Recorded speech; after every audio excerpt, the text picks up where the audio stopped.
Pour nous, c'était important de pouvoir accueillir cette exposition, d'avoir ce parcours itinérant dans différents lieux de Namur. C'est une exposition qui a été déjà à plusieurs endroits, donc c'était vraiment important pour nous de pouvoir l'accueillir. C'est aussi un support complémentaire par rapport à toute une série d'actions, d'activités que nous menons avec les quartiers. On a besoin d'avoir du visuel, d'avoir des choses concrètes aussi pour pouvoir discuter avec les habitants des quartiers.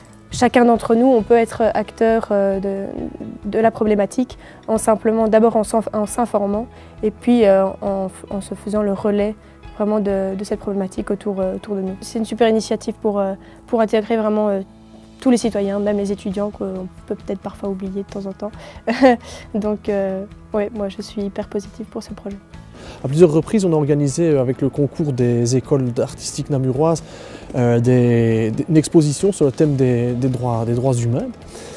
Et cette année, il se fait qu'en entendant parler du projet que le CPCP a lancé, sur le thème des murs, on a pensé qu'il y avait vraiment une cohérence à donner, en donnant un peu une double contrainte en fait, à nos élèves des écoles de l'IATA et de Félicien Rops, en proposant à la fois de traiter la question des droits humains, tout en ayant le thème du mur à traiter. J'ai hâte de faire le mur. Pas pour me rappeler du mur que je franchissais quand j'étais jeune, pour quelques sorties audacieuses. Non, pour découvrir les murs qui subsistent encore physiquement et qui séparent les hommes et les femmes aux quatre coins du monde.